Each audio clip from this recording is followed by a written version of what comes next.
Well, hello, everybody. It is solo Mike Hill today. Casey is out on location, as we like to call. It is Mike Hill with Hill Financial Group right here in Midlothian, Texas. If you forgot the name, it's up here behind me because I'm very egotistical and have to have my name everywhere. So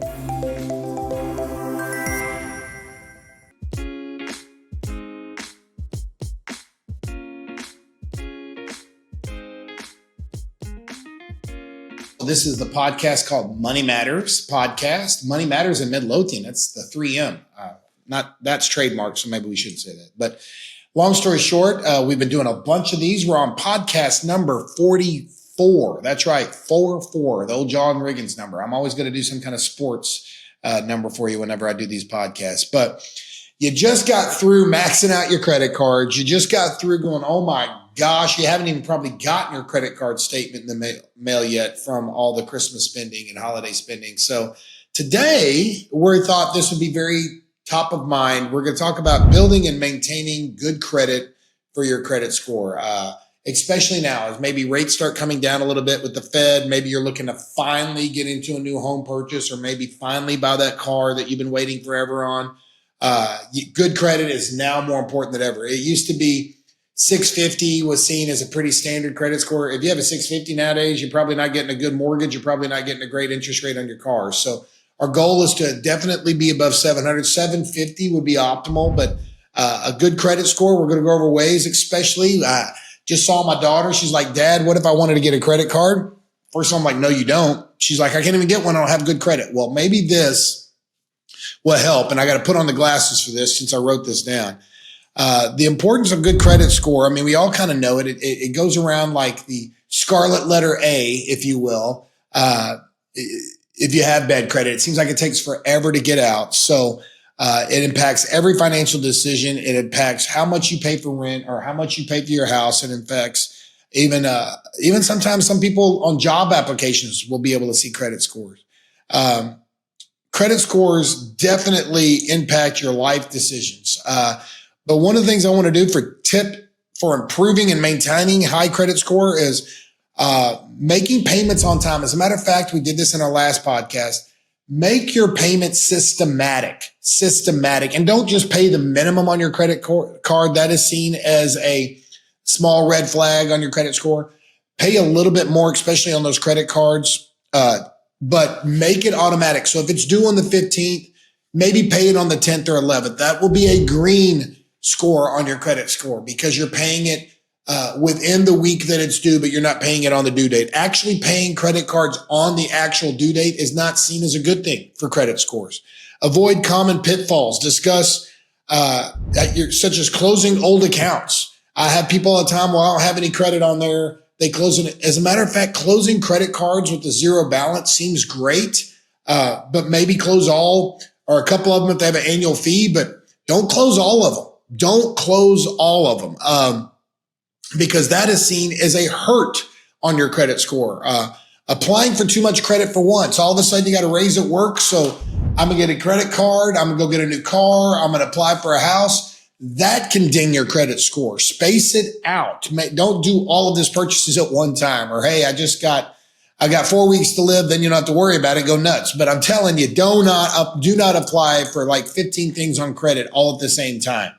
And be sure when you go into that car dealership, before they do a credit research or a run on you, ask them if this is going to be a credit card, if they look at your credit score, because if you have too many times where people just ring and research your credit score, that could hurt your credit score in the future, even if you didn't buy anything, just because you've had too many hits on it lately.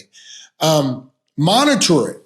There's apps out there like Credit Karma. There's a bunch of them out there where you can look at your credit score. It is well worth the money. Me personally, I had a fantastic credit score for a long time. And then I had an old security company, where you buy the security alarm systems from a house I didn't even live in anymore. We had a contract. Well, one of the things in the contract was if we sold the house, we could pay it off, which we thought we did. We paid it off in full, but there was about $45 left in interest on that thing that we weren't getting the mail. We didn't live there anymore. They weren't sending me online statements. I go to buy a car and my credit score was 40 points lower than I thought it was. Yes, I'm not following my own advice. I should have checked it before I went and bought a car. I digress. This is many years ago. I look it up and there was a $40-something balance to security. I was so upset that it hurt my credit score. I got it fixed. I got it taken away. It took about 6 months of pain to get that little. I would have paid 10 times that to not deal with what I had to deal with. So look at your credit score often and make sure there's no mistakes. Do it quarterly if you can't do it monthly, but I would suggest definitely have credit monitoring of some type on your accounts. Understand interest rates. Credit card interest rates work. And right now they're at all-time highs. The actual average person credit card debt in the United States is the highest it has been ever, even during more than COVID, even more than 2008 financial crisis. Because quite frankly, I think people see the minimum payment and don't really think about it. But I have seen cases where if you buy a $2,000 couch and you have a 20% interest rate on that, which is low nowadays for credit cards, it takes you almost 9 years to pay off that couch, paying the minimum balance. And you would have paid over $6,000 for a $2,000 couch you probably gave to your kids at this point that are going off to college. I can't stress enough how bad it is just to make the minimum payment. Know what your credit rates are, interest rates are. If you have to, open up a credit card with a 0% 6-month free transfer process where you transfer all your credit card debt to that 0% card, pay it off as much as you can over 6 months, and then do it again until you get all that credit card debt paid off. You could also, if you're late or behind on your credit cards, you can negotiate with credit card companies. That it's already hurting your credit, but now if you get that credit card paid off, it will help your credit. Discuss such snowball, the debt snowball that has been so popular. You pay off your credit card debt first, then you start a savings plan, an emergency fund. Then you start doing, you basically just snowball and stop using that credit card. Another trick that I've told people to use is you're so used to using that credit card, put it in your glove box of your car. Here's why. You go to the mall or you're out with your wife and you're just window shopping.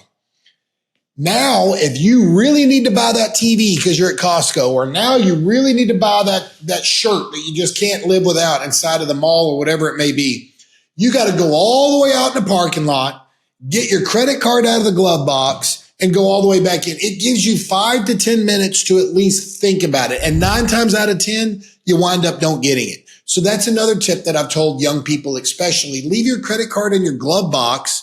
That way you have to go, and a glove box is a little thing that you store all your junk in, by the way, kids, in your car. I know there's no maps or anything in there anymore. Probably no gloves, but anyway, I digress. So, negotiating with creditors, I can't stress this enough. There are ways to lower, especially with medical bills, especially with things that, have high balances on them. Sometimes they'll see 80% is better than 100, but you have to pay it in full. But maybe you can, build up that savings account to help you do that. I can't stress that enough. Or maybe you could deal it with them. Hey, can I pay this off in 6 months as opposed to 1? They may even give you a deal that way. It doesn't hurt to ask. There's no shame in it because honestly, credit card companies, I'm going to mess up the verse, but you don't want to be in such high debt because then you're a slave to that debtor. And that's what credit card companies want. That's why they charge you 25, 28%. They want to make you a slave to that minimum payment to where to them, they don't care if you ever pay it off. They're going to get their money back 3-4 fold if you just pay the minimum balance. That's what they want. So that's why there's credit cards in the mail that you get all the time when you open up a new credit. Creating a budget. If you have not created a budget, there's so many good budgeting tools out there. I can't stress enough. And credit card use into a personal budget. For example, I will use my credit card to pay my water bill, my electric bill, a lot of my bills. So I get miles and then I pay that credit card bill off 5 to 7 days ahead of when it's due. But all my little bills that I would normally write a check for go on my credit card and I pay it off every single month because I want the miles. I at least take 1 to 2 trips a year and I use nothing but airline miles over the years because I also buy things that give you double miles or triple miles and things like that. Long-term planning, using credit to create long-term financial goals. You have to build credit for home ownership, for investment opportunities, for also if you want to buy a car. But again, some of the strategies I gave you to maintain good credit is paying them off early, paying your higher interest ones down, below 30% on any of your credit cards. What I mean by that is you should not have more than 30% of your monthly income should be any kind of credit card debt at all, total credit card debt. So if you bring in 10,000, your credit card debt shouldn't be more than 3. That's a good rule of thumb.